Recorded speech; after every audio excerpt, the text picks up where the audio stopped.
Welcome to the Sports Podcast that will put you in the zone all the time. Welcome to Pac Sports Zone with me, your host, Peter Pacman Clarke.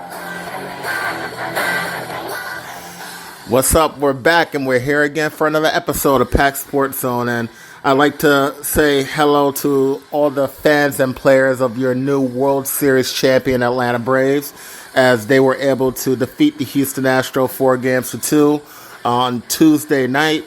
It was a long night for me being an Atlanta Braves fan. Once again, I'd like to say thank you to all the people that sent me text messages and phone calls and all that stuff that night. It was definitely a great night, long night, and it was first championship for any of my teams in the last 23 years and the first championship for the Braves in 26 years. So it was definitely one of those times for celebration as the Atlanta Braves are your 2021 World Series champions. And just to give you a little talk about what's going on in the future, they're the fourth betting favorite for next year to win the championship. If the Dodgers are number 1, Yankees number 2, and the Houston Astros number 3, and then the Braves come in at fourth at 9-1. At one point this season, they were 50-1 to win the World Series. So if you got them at that time, you got a hell of a deal. But with that said, just moving on with the future, just really quick on the Braves. They don't have too many free agents. A lot of their people, they have either arbitrational control or they're under contract for the next year. Obviously, the big one is the one that they have to re-sign their first baseman, their MVP from the 2020 season, Freddie Freeman. He definitely needs to be signed back. After that, you obviously have the NLCS MVP, Eddie Rosario, who needs to be signed if possible. We don't know what type of contract he's going to want. And then the World Series MVP, Jorge Soler, he also is a free agent. So it's going to be very interesting to see how much they're able to bring back after. I mean, listen. You only got 3 free agents. You got Freddie Freeman, your regular, not this year's regular season, but last year regular season MVP, and then your NLCS MVP and your World Series MVP. And next year with Acuna, probably not going to start out the year. Maybe the first month, after the first month or so, he'll come back. So you still need this outfield. I suggest letting, obviously, Drew Smyly go. I think he was 11 or 14 million off the books. You're going to have Charlie Morton coming back. You're going to have Mike Soroka coming back. So you have Soroka, Morton, Fried, and Anderson, and the fifth starter could be whether it's Kyle Muller, whether it could be Kyle Wright, it could be Davidson, it could be Inoa. So they definitely have a lot of options for that fifth starter. You just need to bring back that outfield because especially if there's a DH in the NL next year, and you can back Soler as the DH. You have enough people that every single guy, especially everybody's not going to stay healthy. There's always an injury. So with an injury, most guys are going to play about 120, 130 games, which is a good amount. Probably near to the 130 range, 130 to 140 for some guys. So I think that's what they should do. Bring back everybody and roll with that. But with that said, once again, congratulations to all the Braves players. I was very hard on guys like Snitker, the manager, as well as the GM, Anthopoulos, and the ownership. But when you win a World Series, you can forget all that. You can forgive all that. And you pretty much get a free pass for the next 3 years. So congratulations to the Braves and their organization. And we'll see if they can continue to do more of that. Not much to talk about in the NBA. Just a quick top thing about Patrick Williams of the Chicago Bulls. He is out for the year. I don't think it hurts them too much, not because he's not talented. He is very talented, but because the Bulls have an abundance of swingmen, wing guys that can play small forward and also two guard. Now, Patrick Williams was also starting at power forward for them, but I think that was actually a weakness. I think Williams needs to be a small forward, and they already obviously have Zach and DeMar at starting 2 and 3. Behind that, they have Javonte Green. You got Troy Brown Jr. You got obviously Derek Jones off the trade. So they have numerous guys that can play the wing positions. Williams is the only guy who really can swing towards the 4, even though they play Javonte Green there sometimes. I understand Williams was the only guy that really swung towards the 4. What they need is a big man. They need a athletic power forward who can rebound and block shots. Doesn't even have to score that much. Just rebound and block shots. In the mode of a Mitchell Robinson, even though he plays center, he's athletic enough where he can play power forward. So somebody like a Mitchell Robinson. In the offseason, I want him to get Rashard Holmes, somebody like that. So, and also Nerlens Noel. He's also a center, but he can play power forward. Those are the type of guys that they need. They need to pull one trade because, like I said, they have all those guys at wing. And I didn't even mention Kobe White, who plays the 2. And he's a guy who is injured for the first, I would say, month or so of the season. They need to pull a trade. And whether I think it will involve Kobe White, maybe another player, maybe Derrick Jones because of salary purposes. They also have an $8 million trade exception that they got, I think, through the Caruso trade. So they need to pull the trigger, trade 2 guys if needed, or trade exception in a guy, get a power forward that can do that. And their team can actually be a true contender because you have 3 All-Stars. DeRozan is an All-Star. He's a 4-time All-Star. You got Zach LaVine. You have, obviously, Vucevic, Nikola Vucevic at center. You have All-Stars, and now you need the role players to step in. Ball is not a superstar. He's a role player. Patrick Williams, he's a role player. Caruso is a role player. These guys are role players, and they're really good defenders. You need one rim protector. So if they were able to get a trade Kobe White and somebody else to get a rim protector to start at power forward, play maybe 25, 30 minutes a game, then the Bulls are going to be talked about as towards the Eastern Conference Championship or maybe more. That's what they can talk about. Right now, they're a playoff team, maybe win the first round. To me, that's about it. But if they can get a shot blocker to start at power forward to play 25, 30 minutes a game, then you're talking about them possibly getting by the second round and making it to the Eastern Conference Finals, and we go from there because we don't know what Brooklyn's going to be without Kyrie or if he's ever going to come back this year. Milwaukee Bucks won it last year, but they can be up and down. They could have been knocked out last year by Brooklyn. They were knocked out the year before on an upset, so by the Miami Heat. So they are not unbeatable. Let's put it that way. And just to bring that into another team, the Boston Celtics. How many times are teams going to overrate the Boston Celtics? I understand Jason Tatum, Jaylen Brown, 2 great players. Those guys are 2 of the best top 20 players in the league, top 25 players in the league, great players, but they don't play as a team, and that's their biggest issue. When they went to the Eastern Conference Championship, when Kyrie got hurt and Tatum kind of started to take over, and they went to the Eastern Conference Championship with Scary Terry Rozier at point guard, it was because they weren't big yet. They were still young guys into the league. There wasn't as much isolation ball. And since they have become better, since they've become more isolation players, they don't play as a team. And that's the biggest reason. And everybody could talk about how talented they are, but if they don't play as a team, they're not going to win. And that is the biggest problem with the Boston Celtics right now. And that was actually the biggest problem with their coach leaving, because you look at their coach, and he's the type of guy that needs team ball. Gordon Hayward, all those guys that he's had underneath him, he likes team ball. He likes spreading it around. He doesn't like the isolation stuff. So I think he was fine not being coach anymore and moving into the front office, because he doesn't want to deal with that. You need to have a team for him to be successful. And I think that's what's happening with them right now. I think they're just not being a team, and that's the problem with them. But as the year goes on, we'll get more into the NBA, and if there's any breaking news, obviously I'll be here to bring it to you. Moving on quickly to a little bit of wrestling, not too much to really talk about. Survivor Series will be in 2 weeks. It'll be at the Barclays, and I will be there, and I'll report back on that. Not much really to talk about. No matches made so far. We don't know what's going to happen, so we'll see. Also, next week, I will start discussing the AEW Full Gear pay-per-view.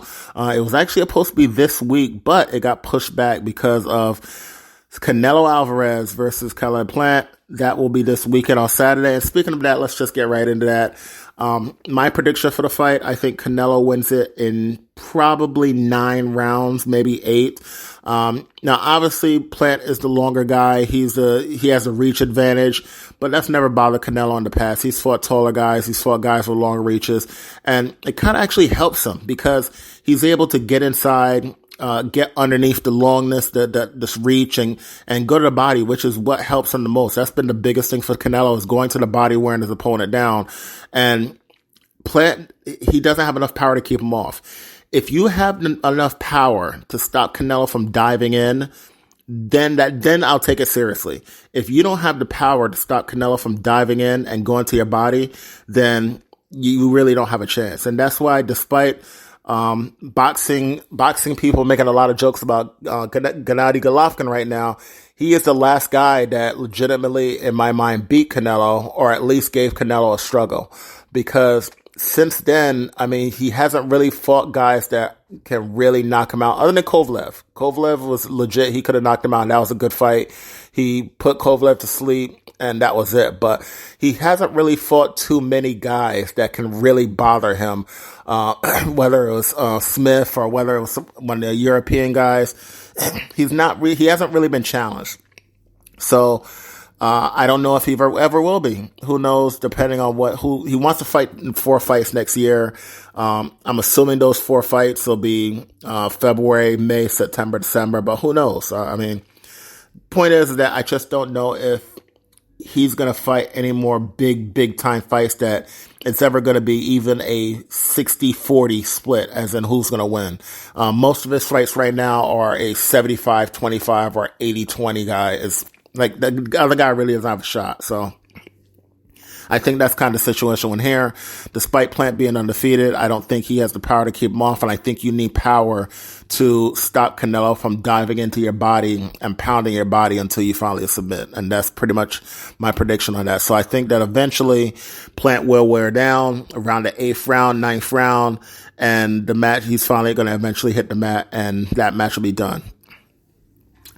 Moving on to football, the big news of the week, big news of the past couple day or so. Aaron Rodgers tests positive for COVID-19. He will not play this week. He will not be allowed to even be on the field or be activated until the day before their Week 10 game. So he won't even be able to practice for that. So it's very, very likely that he's going to miss 2 games or play 1 game without any practice for 2 weeks. So, he was on vax, which means that's the reason why he can't have 2 negative tests and come right back, like Saquon, Noah Fant, AJ Green. There was actually a bunch of players that tested positive this week, but a lot of them have been tested to have the back-to-back test on Wednesday and today and been ruled good. AJ Green, not yet. Saquon, I haven't heard the results for his yet. He had a negative test on Wednesday, so we'll see if he's able to go, depending on 1, if he's test negative today, and 2, if his ankle allows him to play. But it's just a lot of people going down this week, and it's making it very interesting. For 1, you got to think, like, what if this happens in the playoffs? You have somebody like Aaron Rodgers, and this is the big issue with this, that with him being unvaxxed. It's different rules for people that are unvaccinated. So with Rodgers being unvaxxed, if this happens in the playoffs, he's going to miss a playoff game. It's fine to say, all right, and you can hear his teammates saying we support Rodgers. It was his decision. We're not going to force him to get vaccinated. That's all fine and good. But I would like to hear those same guys after they lost in a playoff game because Rodgers couldn't play because he was suspended because of this. It's a completely different situation talking 8-9 games into the regular season and talking into a playoff game, which is what you work the entire year for. And this is one of those things that's going to break. And this is the reason why a situation like Kyrie Irving, the Nets don't want to deal with it. They don't want to have a half player. They don't want somebody who's playing with them for half the games.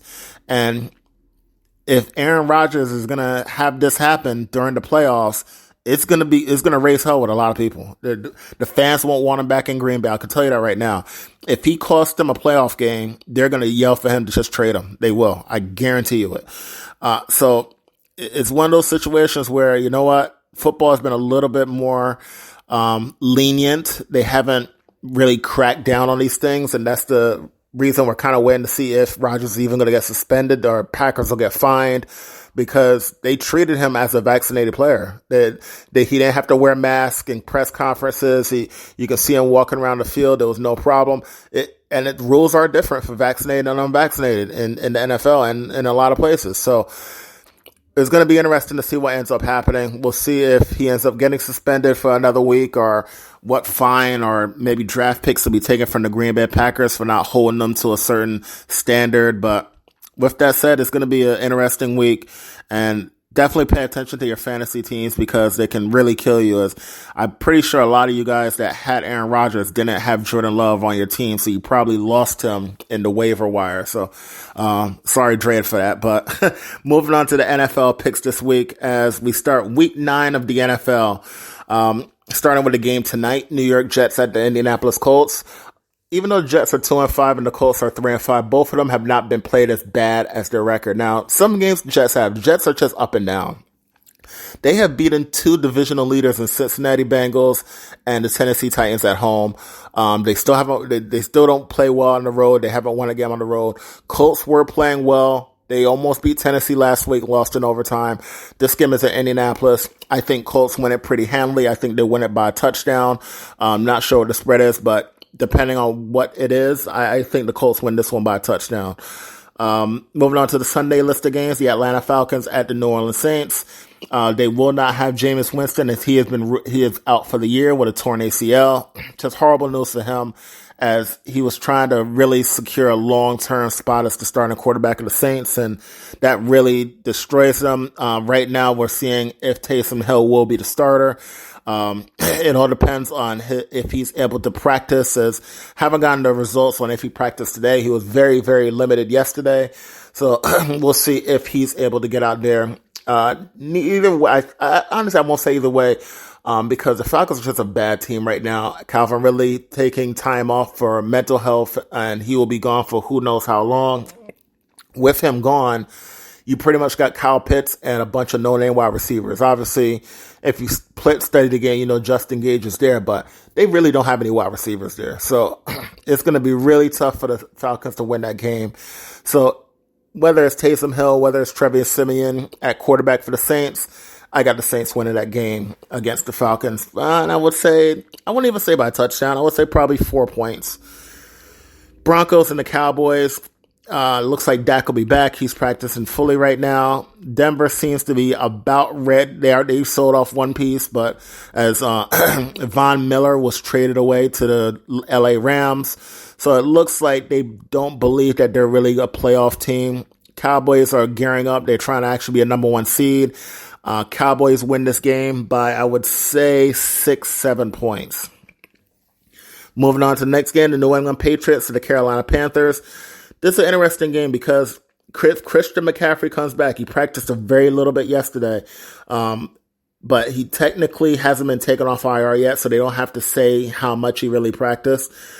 But if he does play, I think the Panthers will actually beat the Patriots this week.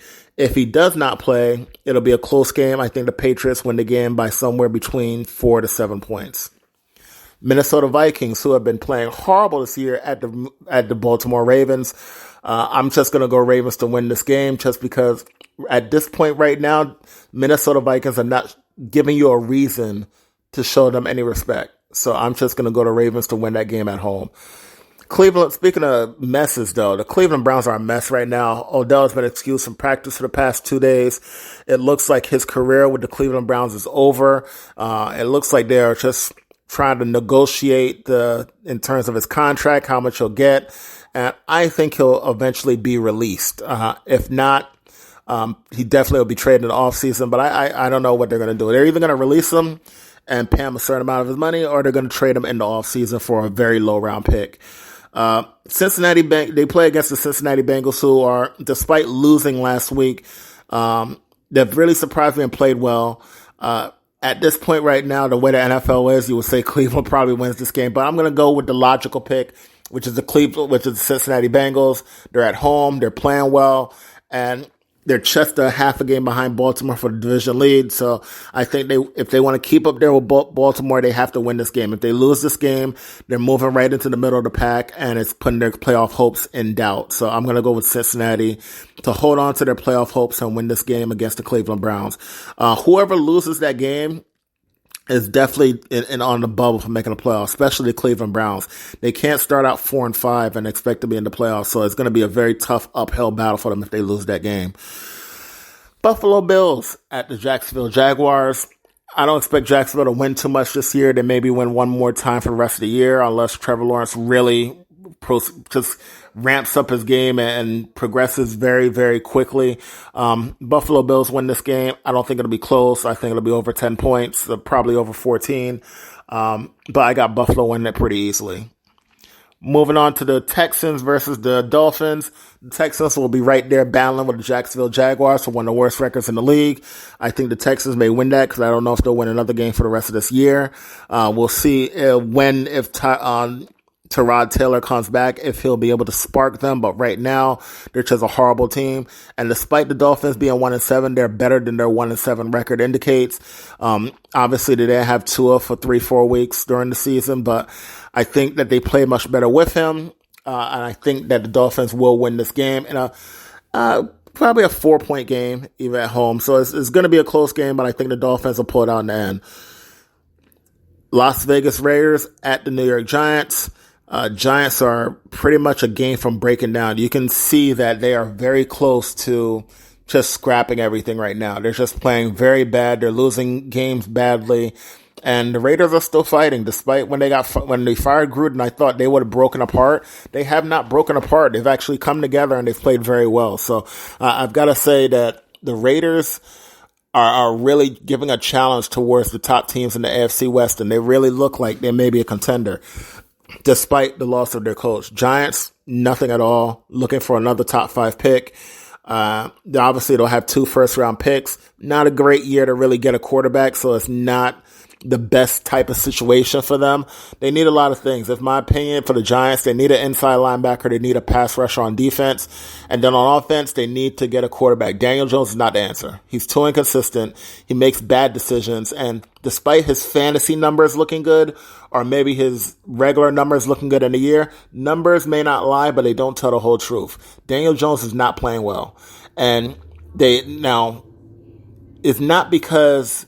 Obviously, the offensive line needs help. I would say I would get a center because you need a quarterback of that offensive line and you need a left tackle. So they need 2 pieces on the offensive line. However, you can see some of the things that Daniel Jones does when he does have time or when he can make a throw. And you're just like, what are you doing? Like, he just has no concept of making the right play at the right time. And because of that, he's not the answer. If I'm the Giants, I move on. It's not the best year to get it. Maybe you try to get one in free agency. Who knows what they'll do? Maybe they'll try to push some of those first-round picks towards the following year. But right now, it's just not working. I don't like the way the team is working. And it may continue downhill where they have one of those 3-14. They'll have a 3-14 year.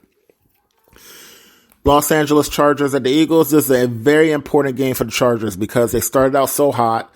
They were at the top of the AFC West. And now they're kind of sliding back. And this is what I was talking about at the start of the year when I said Justin Herbert, beware of him. Beware of the sophomore slumps. People start to catch up to you in the NFL, and when they start to, it snowballs. It's a copycat league, and it snowballs on top of you. And because of that, I think the Eagles are actually going to pull this off. Chargers are probably the favorite in this game, despite being on the road. But Eagles are playing a little bit better. They had a dominating game last week. Jalen Hurts still has to throw the ball better, but I think he's playing better than he's getting credit for. But we'll see what happens. I got the Eagles win this game at home. Moving on to the next game, the Green Bay Packers at the Kansas City Chiefs. And just what I was talking about, Copycat League. The Copycat League has happened towards the Kansas City Chiefs. They saw what Tampa Bay did to them in the Super Bowl. They pretty much took away Tyreek Hill as a deep threat. If you want to catch a bunch of 5-yard, 10-yard passes, do that. But you're not going to go over the top and catch the big play. We're going to double team Travis Kelce so he doesn't dominate the middle and make other people beat me, make you run the ball. And they can run the ball. Damian Williams can run the ball. Felton ran the ball.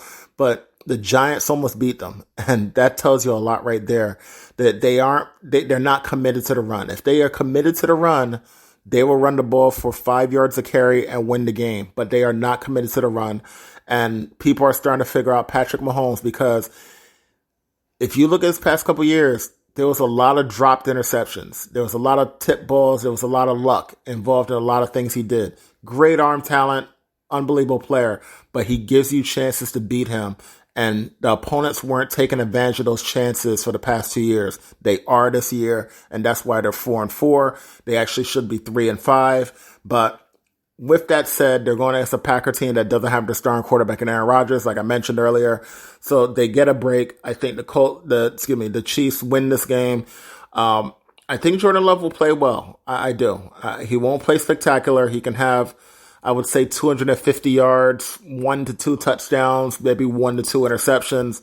So he'll play okay. But I think this is the game where the Chiefs could start to open up a little bit, as it's going to be tough for the Packers to keep up with the KC offense unless they get a bunch of turnovers. So we'll see if the Packers defense can find a way to keep them into this game. Moving on to the next game, Arizona Cardinals at the San Francisco 49ers, a good divisional game. Cardinals are playing well right now despite the loss to the Packers. They had a bad game that game, but I'm going to give them a break for that being on a Thursday night. That's always a weird time for some teams. So I'm going to say the Cardinals beat the 49ers. This is the 49ers' chance to bring the Cardinals back to form a little bit. Right now they've been dominating. They have Kyler Murray. So our Cardinals have been running on steams, but he's been banged up this week. He didn't practice yesterday. Not sure if he practiced today. The coach already came out and said he doesn't have to practice. He can still play on Sunday. So he's probably going to be playing. But this is the last chance for the 49ers. They lose this game, they drop to 3-5. That's it. You can probably say no to the playoffs. But they win this game, get back to 4-4. Then they're right in the middle of it. They're right on that bubble mark. So they need to win this game. And this is the chance for Cardinals to put the 49ers away. So this is going to be a very interesting game. I think that Cardinals win. They put the 49ers out of their misery. And then you start hearing the talk about maybe Trey Lance to start in a couple games. That's where we're going to go with the 49ers. It's going to be very awkward if the 49ers are winning and Trey Lance, and they still want to see their investment in Trey Lance because everybody expects Garoppolo to be gone after this year. So I think the 49ers do lose a couple, maybe 2 of the next 3. Then we start talking about Trey Lance maybe starting a couple weeks after that. Sunday night game, the Tennessee Titans at the LA Rams. Obviously, the big news this week, before the Aaron Rodgers COVID thing, is Derrick Henry is done for 6 to 10 weeks. And despite ESPN saying for the year, it doesn't look like it's going to be for the year. He did break a bone in his foot. Despite breaking the bone in his foot, he still ran for about 20 carries after he broke the bone in his foot against the Indianapolis Colts, including a big, hard 4th down and 1 run where he ran over 2 people and found a way to get the first down. He just is a monster, but he will be gone 6 to 10 weeks. I expect McNichols to be the guy to take a lot of the load. Obviously, they signed Adrian Peterson this week. They also signed Deontay Foreman. So they have a lot of backs there, but this is going to come down to Ryan Tannehill now. This is now his chance to prove everybody wrong, to say, you aren't just a one-man team. We aren't just leaning on Derrick Henry. He isn't good. He's just being successful because there's 8 men in the box stopping Derrick Henry. This is the chance for him to show it now. Also, they've been very coddling with Julio Jones. The kid gloves have to come off because now they don't have Derrick Henry anymore. So they need that second guy. They need Julio. They need A.J. Brown every week there. It's going to be more passing. They're going to have to open it up a little bit more. But I do think Jeremy McNichols will be able to be a solid guy in there. Nobody's talking about him because everybody's talking about Adrian Peterson. But McNichols was doing a good job on passing downs, and I think he's definitely going to stay on passing downs. But I think it's going to get a little bit more early work action too. So I think it's going to help out with the 49ers. So, with the Tennessee Titans. With that being said, if you ask, now I'm going to take Tennessee team as my team. Listen, you don't have to listen to me because it's Tennessee, so you may think I'm biased. I think they'll cover the spread. I'm not sure if they'll win this game, but I think they have a legit shot because nobody's giving them a chance. And Coach Vrabel, he puts this in this team's head that when they don't have a chance, that's when they can show. That's when they can show out. We saw it the past 2 weeks against the Buffalo Bills and the Kansas City Chiefs. And I think they're going to put up a big battle on Sunday night. I think that the Titans can win this game. If you're putting money on it, on a straight up who's going to win, okay, the Rams. But I think the Titans have a legitimate chance to win and definitely will cover the spread. And now moving on to the last game of the week, the Chicago Bears at the Pittsburgh Steelers. And I bet most people wish they could flex this game. But the 3-5 Bears, listen, they're just trying to make it through the season. They're just trying to see how much they can get their quarterback, Justin Fields, to progress. It's just one of those situations where it's just not good right now. They need Montgomery back. They need that type of rushing game to take some of the pressure off of Fields. And until they get him back, it's just going to be ugly. I think the Steelers will be able to take advantage of that. The Steelers still can't run because their offensive line is completely horrible and garbage. They still can't even pass really well. So I expect this to be a very low-scoring game. I would say under 40. I'm not sure what the over-under is, but I would say it's going to be less than 40 points. And I think the Steelers will win a close game by probably about 4 to 6 is what I would say is the range for that game. So, but it's going to be really a weird game to watch. I mean, it's really going to be an ugly game. I think both teams are just not playing well. I think both teams need some help in terms of offensive line help. Both teams need offensive line help. But with that said, that's this week's show, Pack Sports Zone. Once again, next week I'll come back. Like I said, I'll talk about Full Gear, AEW Full Gear pay-per-view. I'll preview all the matches. We'll talk about the usual weekly rundown of the NFL. We'll see about what happens and then if there's anything going on in the NBA. We'll talk about any kind of boxing work that's coming up. We'll cover everything we can next week. I'm your host, Peter Pacman Clarke. I'll catch you next week. Pack Sports Zone. Peace.